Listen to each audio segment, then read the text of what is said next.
नमस्कार, मैं हूं राहुल सिन्हा। आज हम हैं बागेश्वर धाम में और मेरे साथ हैं मेरे सहयोगी प्रतिमा मिश्रा, पंकज झा, प्रीति रघुनंदन और विपिन चौबे। बागेश्वर धाम, जी हाँ, पिछले कुछ दिनों से ये बागेश्वर धाम सुर्खियों में भी है और विवादों में भी है। आचार्य धीरेन्द्र शास्त्री जो कि पर्चे निकालकर किसी की जन्म कुंडली खोल देते हैं, आज हम अपने बेबाक सवालों के साथ उनकी जिंदगी और उनके चमत्कारों से जुड़े कुछ राज खोलने की कोशिश करेंगे। बागेश्वर धाम से कई बार चमत्कार की खबरें आती हैं तो कई बार विवादों की भी लगातार खबरें देखने और सुनने को मिलती है, चाहे उसमें बुलडोज़र हो, चाहे उसमें हिंदू राष्ट्र हो या फिर आचार्य धीरेन्द्र शास्त्री के कुछ और बयान। तो सबसे पहले हम आमंत्रित करते हैं आचार्य धीरेन्द्र शास्त्री को।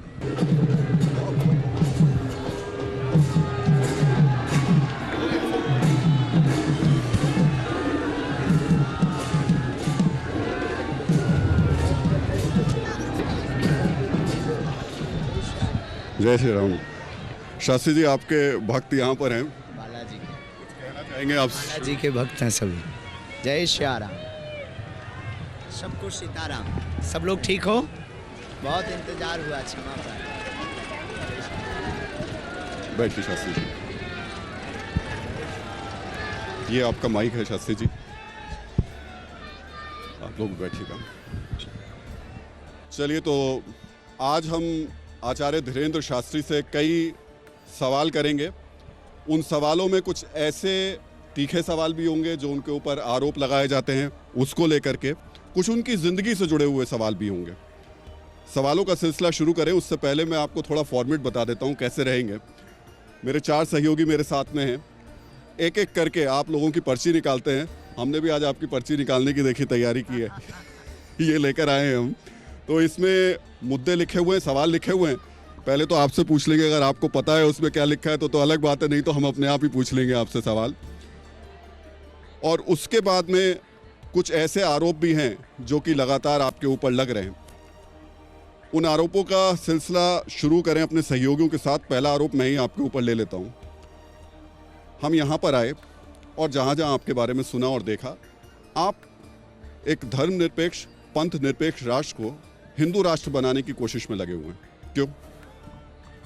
भारत पंथ निरपेक्ष है, धर्म निरपेक्ष नहीं है। इसलिए हमारा ध्येय और सिद्धांत केवल इस कारण से भारत हिंदू राष्ट्र होना चाहिए।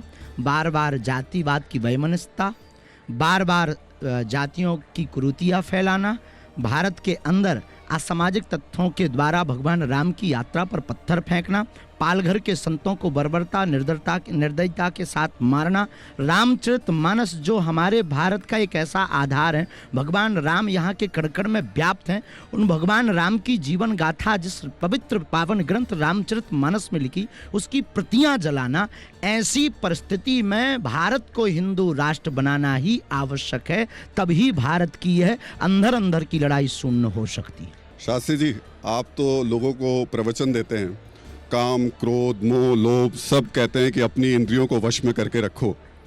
अब आप उनसे कह रहे हैं कि बुलडोजर ले लो, हाथों में पत्थर उठा दो। बहुत अच्छा उद्बोधन है ये। और उसके बाद में वो मारेंगे किसको? ये उद्बोधन बहुत अच्छा है। शास्त्री जी, मारेंगे किसको? इंसान पहली इंसान बात को तो ये मारेगा। उद्बोधन बहुत अच्छा है। दूसरी बात आपने कहा काम, क्रोध, लोभ, मोह। भगवान राम के चरित्र में काम से मुक्ति, क्रोध से मुक्ति, ईर्षा से मुक्ति है, तो वीरता का भी दर्शन है। अब वीरता का दर्शन मत भूलिए। भगवान राम धनुष लेकर के कहते हैं, बिनय न मानद जलद जड़ गए 3 दिन बीत, अब बोले राम सकोप तब भय बिन होए ना प्रीत। जब समुद्र नहीं मानता है तब भगवान राम धनुष भी उठाते हैं। तो इसमें कौन सी दिक्कत की बात है? कोई आपके ऊपर आक्रमण करे और कोई आपके पास सुविधा ना हो, व्यवस्था ना हो, तो आत्मरक्षा करना ही धर्म है। और आत्मरक्षा नहीं करेंगे तो आप नहीं बचेंगे। आप नहीं बचेंगे तो संविधान या फिर दुनिया को कौन मानेगा? शास्त्री जी, तो आत्मरक्षा के लिए अगर बुलडोजर उठवाना गलत है तो किसी को दिक्कत है वो क्रेन उठावे। हम तो कहते और भी कोई मशीन है वो ले लेबे, हम तो कहते जेसीबी ले लेबे, और भी जो मशीन है वो रख ले।